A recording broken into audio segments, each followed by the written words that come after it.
عورتوں کو، حیران ہو جائیں آپ، اپنے دانت رہ جائیں کہ وہ صحابہ کی بیویاں کس اعلیٰ مقام پہ چلے گئیں، کہاں تک چلے گئیں، اپنے رشتے ناطے اولاد تک انہوں نے کہا بعد میں اولاد آئے گی، پہلے میرے خامد کا درجہ ہے۔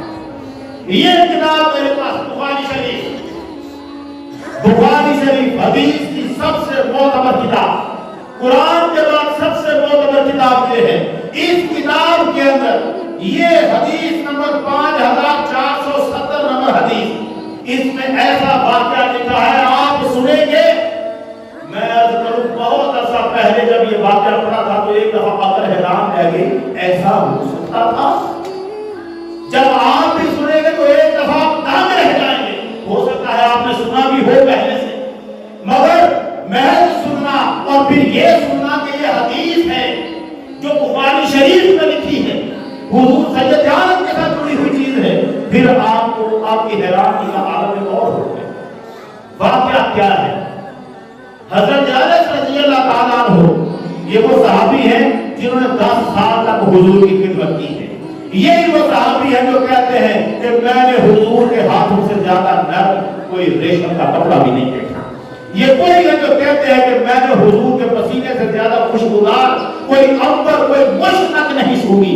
یہ کوئی صحابی ہے جو کہتے ہیں میں نے 10 سال حضور کی خدمت کی ہے، آقا نے مجھے کبھی یہ بھی نہیں کہا انس یہ کام تم نے کیوں کیا، جب میں نے یہ کام کہا تھا یہ تم نے کیوں نہیں کیا۔ وہ انس رضی اللہ تعالیٰ عنہ خادم بن کے حضور کے دروازے پہ کھڑا رہا کرتے تھے۔ وہ انس رضی اللہ تعالیٰ عنہ وہ بیٹے ہیں مالک کے، حضرت انس، ان کے والد وہ چلے گئے تھے، ان کی والدہ نے دوسری شادی کی ہے ابو طلحہ کے ساتھ۔ اب ابو طلحہ کا ایک بچہ پیدا ہوا، ان کی والدہ ام سلیم، حضرت انس کی والدہ کا نام ہے ام سلیم۔ ام سلیم اور ابو طلحہ، اب جو سدیلا باپ ہے ابو طلحہ، یہ ابو طلحہ کے اب ان کی کہانیاں پھر شروع ہو جائیں۔ آج تک مسجد نبوی کے باب فہد سے اندر داخل ہو نہ جاؤ تو جب وہاں سے صف پہلی اٹھا کے دیکھیں تو نیچے وہ کنویں ہیں بنے ہوئے جو ابو طلحہ کے بال کے کنویں تھے، آج تک موجود، ان کے نشان دائرے لگے ہوئے۔ ابو طلحہ کی بیوی ام سلیم، اب ان دونوں کا ایک بچہ ہوتا ہے۔ یہ بچہ کچھ دنوں کے بعد، کچھ مہینوں، اس کی تھوڑی عمر ہے، بچہ بیمار ہے، ابو طلحہ کہیں گئے ہوئے ہیں، اور اب بڑی حیرانی کی بات ہے سفر سے ابو طلحہ واپس لوٹے اور ان کے واپس لوٹنے سے پہلے اسی دن بچہ مر گیا۔ ام سلیم اور ابو طلحہ کا بچہ مر جاتا ہے۔ ابو طلحہ سفر سے واپس تشریف لاتے ہیں، ام سلیم گھر والوں سے کہتی ہیں خبردار کوئی ابو طلحہ کو نہ بتائے کہ بچہ مر گیا۔ اس طرح کا معاملہ ہے۔ ام سلیم ماں ہے، ماں، ایک ماں کا بچہ مر جائے، آپ جانتے ہیں کس طرح کی کیفیتیں ہوتی ہیں، گھروں میں تو محلے اکٹھے ہو جاتے ہیں۔ اس گھر میں کوئی آثار تک ایسے نظر نہیں آ رہے کہ یہاں کوئی اکٹھ ہو کہیں موجود، بچہ مر چکا ہے۔ ابو طلحہ ان کی خبر پہلے لگ گئی تھی کہ ابو طلحہ آ رہے ہیں۔ آپ نے گھر والوں سے کہا میں جب تک نہ بتاؤں ابو طلحہ کو کسی نے نہیں بتانا کہ ہمارا بچہ مر گیا ہے۔ ابو طلحہ کو اتنا پتا تھا کہ بچہ بیمار تھا۔ ابو طلحہ گھر آئے رات کے بعد، اور گھر جب پہنچے ہیں تو بیوی ام سلیم سے پوچھا ما فعل ابنی، میرے بیٹے کا حال کیا ہے؟ ما فعل ابنی، میرے بیٹے کا حال کیا ہے؟ یہ بخاری شریف لکھا ہے ام سلیم نے کہا ہوگا اسکن ما کان، پہلے سے زیادہ سکون میں ہے تمہارا بچہ۔ بچہ کہاں ہے؟ مر چکا ہے۔ شوہر کو نہیں بتایا کہ تمہارا بیٹا مر چکا ہے، بیٹا اپنا بھی تھا، اور چہرے پہ پریشانی کے آثار نظر نہیں آنے دیے۔ کیوں؟ میرا خامد سفر سے آیا ہے، تھکا ہوا آیا ہے، آتے ہی اسے خبر سنا دوں کہ میرا بچہ مر گیا ہے، اس کی پریشانیوں میں اور اضافہ کر دوں گا۔ اپنے دل پہ پتھر رکھا ہوا ہے، چہرے پہ مسکراہٹ لے کے خامد کے سامنے پیش ہو گئی۔ اس نے پوچھا میرے بچے کا کیا حال ہے؟ ماں کہہ رہی ہے جس کا بچہ مر چکا ہے،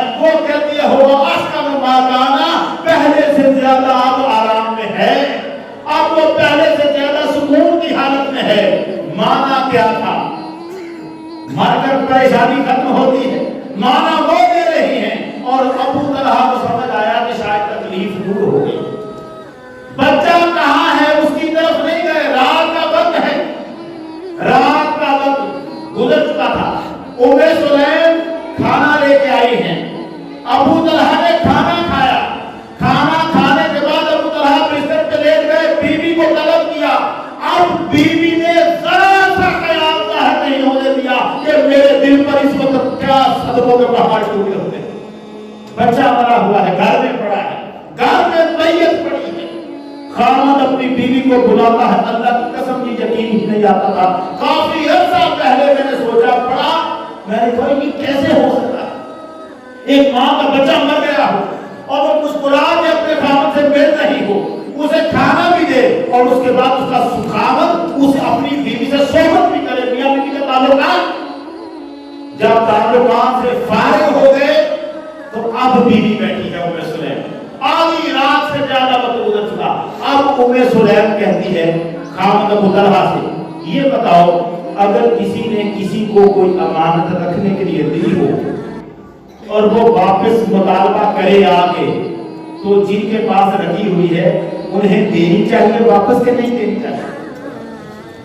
ابو طلحہ نے کہا واپس دینی چاہیے. اگر کسی نے امانت رکھوائی ہوئی ہے تو امانت کو حقدار ہے، جب مانگے اس کی امانت سے دینی چاہیے. ام سلیم نے کہا بس پھر اللہ سے ثواب کی امید رکھ، تیرا بچہ اس کی امانت ہی کو اسے واپس دے دیا. اب یہ حالت کے بعد اس انداز سے کی کہ ابو طلحہ اس پہ ان کو یقین ہی نہیں آ رہا یہ مجھے کیا سنا رہے ہیں.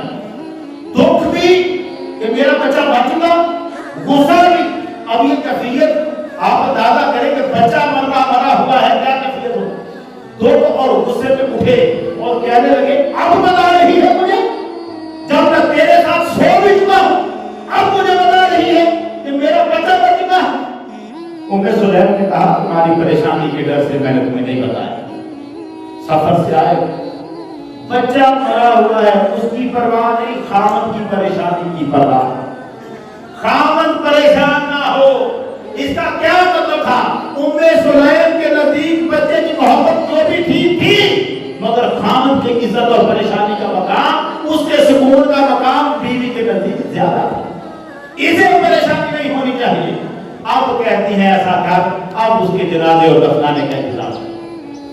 ابو طلحہ صبح سید عالم صلی اللہ علیہ وسلم کے پاس فجر کی نماز پڑھی. رات سونا کس نے تھا میرا؟ فجر کی نماز پڑھی، حضور کے پاس حاضر ہوئے، جان کے واقعہ سنایا. حضور میں آیا سفر سے اور میری بیوی نے اندازہ کرے مجھے بتایا نہیں، میرا بچہ فوت ہو گیا. آقا کی نظر عنایت کو ہے، آقا کے علم میں کوئی کمیاں ہیں جہاں ہر لمحے جبرائیل اترتا اور جبریل نبی اترے تو پروردگار کو حضور کے دل پر وحی کرتا ہے جس کی خبر جبریل کو بھی. آقا نے فرمایا انہوں نے بتایا کہ میرا بچہ مر چکا ہے. حضور میری بیوی نے مجھے اتنی دیر رات کے بعد بتایا. تو حضور نے فرمایا آراستم اللیلہ، رات کو تو نے اپنی بیوی سے صحبت بھی کی تھی. وہ جو صحبت اس نے کی ہے وہ حضور بتا رہے ہیں تو نے اپنی بیوی سے صحبت بھی کی تھی. کہنے لگے حضور کی تھی کیونکہ میری بیوی نے مجھے بتایا ہی نہیں. میں نے اپنی بیوی سے صحبت بھی کی، اس کے بعد مجھے بتایا ہے. سرکار نے ہاتھ اٹھائے اور سرکار سے دعا کی اللہم بارک لہما فیہ، مولا اب یہ جو صحبت انہوں نے کی ہے اس میں ہے برکت عطا کر.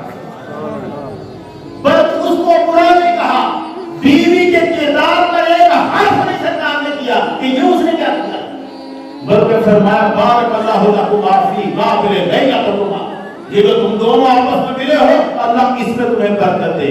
اور اس برکت کا نتیجہ کیا تھا؟ ادھر دعا ہوئی، وہی صحبت حمل پھیل گیا اور اگلے ہی سال بچہ پیدا ہوا.